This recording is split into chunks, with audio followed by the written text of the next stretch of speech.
कोल India में 12वां वेतन समझौता लागू करने और कोयला उद्योग में लागू चारों लेबर कोड की अनिवार्यता समाप्त करने की मांग को लेकर बुधवार को इनके एरिया महाप्रबंधक कार्यालय के समक्ष संयुक्त ट्रेड यूनियनों ने विशाल प्रदर्शन किया। मांग दिवस के अवसर पर आयोजित इस कार्यक्रम में इनके क्षेत्र के सभी परियोजनाओं के विभिन्न यूनियनों के शाखा पदाधिकारी और बड़ी संख्या में श्रमिक मौजूद रहे।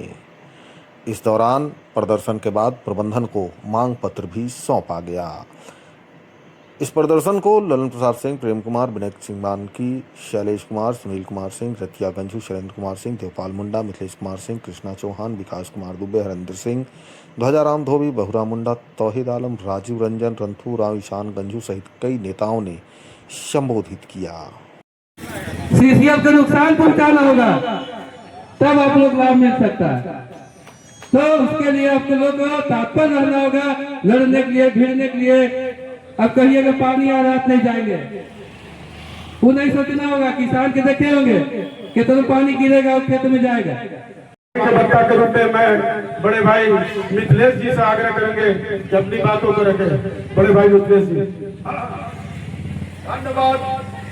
संयुक्त मोर्चा के सरकार द्वारा किसी को बुलाहट हुआ है कि कमेटी गठन कीजिए, तो इसलिए सरकार चाह रही है कि आज आप कम संख्या में है, आप लोग के दवा के दमन नीति की तरह से आज आउटसोर्सिंग कर लिया। अच्छा, सब प्राइवेटाइजेशन में भेज रहा है, उस तरफ देने के पक्ष में नहीं है। इसलिए मैं तो साथ ही कहूंगा कि इसके लिए त्याग करना होगा, एक दिन दो दिन की हाजिरी भी कटाना होगा, तब जाके हम सफलता पाएंगे। और इसके लिए तत्पर रहना होगा। हम लोग आपको अगुवाई करेंगे, हम लोग आप लोग के लिए संघर्ष करेंगे, हम लोग आप लोग के लिए लाठी खाने किए थे। 1 जुलाई को प्रदर्शन के लिए आप लोग दूर दराज से यहाँ आकर के सब अपना काम छोड़ करके, ड्यूटी छोड़ करके अपना हक के लिए अधिकार दिए। धन्यवाद। और साथियों, अभी हम लोग एक बहुत छोटा सा प्रदर्शन किए हैं। आने वाले समय में हो सकता है कि हम लोग को हड़ताल में जाना पड़े। और जब तक हम लोग लड़े हैं 1 से लेकर के 12 तक, लड़ाई 11 तक लड़ाई लड़ते ही बैच बोर्ड लिए हैं और हमको लड़ करके ही बैच बोर्ड लेना है। और इनको गठन करना पड़ेगा। 4 श्रम कानून ला करके ये चाह रहे हैं कि बैच बोर्ड को खत्म कर दे, खत्म नहीं होगा। आज से ही शुरू हो रहा है 12वां। आज का दिन आप लोगों के लिए ऐतिहासिक होगा कि NCW 1 से लेकर NCW 11 तक आपने कल समाप्त कर लिया। आज यह प्रदर्शन पूरे हिंदुस्तान में हो रहा है।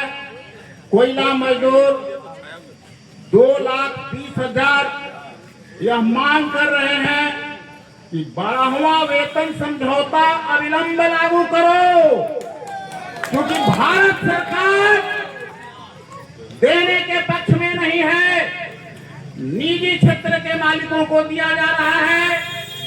आपका इसी उद्योग में कल तक सब सरकारी हुआ करता था, आज लगभग 10 ऐसे प्राइवेट मालिक। आपका मोर्चा जिंदाबाद, मजदूर एकता जिंदाबाद। अब 12वां वेतन समझौता विलंब देना होगा। धन्यवाद। में जब भी नया वेजेज का टाइम पूरा होता था, उससे पहले 6 महीना पहले नोटिफिकेशन भारत सरकार द्वारा कर दिया जाता। इस बार ऐसा नहीं है। इसके पीछे का रीजन वही है, 4 लेबर कोड। पिछले महीना 5 जून को एपेक्स की बैठक हुई थी, उसमें ये बैकबोर्ड का चर्चा हुआ, लेकिन प्रबंधक की तरह से किसी तरह का कोई सकारात्मक पहल नहीं किया गया। हमारे 4 कोल फेडरेशन के टॉप लीडर्स वहां थे, उन्होंने मीटिंग करके आज का दिन मांग दिवस के रूप में मनाने का आह्वान किया।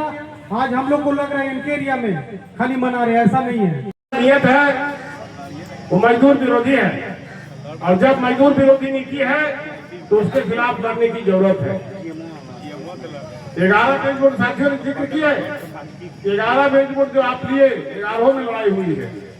2 दिन, 4 दिन और 6 दिन का भी हड़ताल हुआ है। और आपने हड़ताल किया है और उसके बाद सरकार झुका है। अभी देश की जो स्थिति है और इनको कोयले की जरूरत है। आपका 70% से ज्यादा जो है कोयला से ही बिजली उत्पादन होता है। और तब जो है से देश उज्ज्वला में है, कल कारखाना चल रहा है, फैक्ट्रियां सब चल रही है।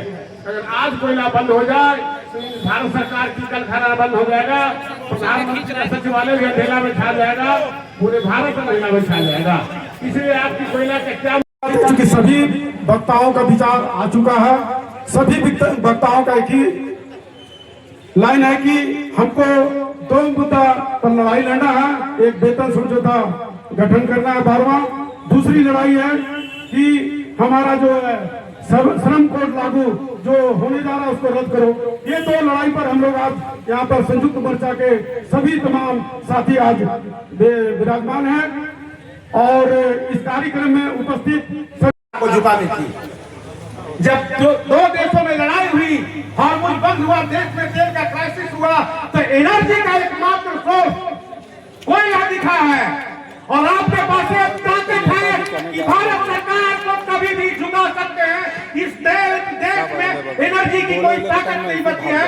तो इस बात के लिए आपको धन्यवाद देते हैं कि आप जागरूक होकर यहाँ आए और आगे की लड़ाई जारी रखने के लिए तैयार हुए हैं। और हमेशा बैकवर्ड आज से लेकर 12 तक जो आप संघर्ष किया और जो वेतन समझौता लागू हुआ है, उम्मीद करते हैं कि आप इसी तरीके से आगे लड़ाई लड़ते रहेंगे।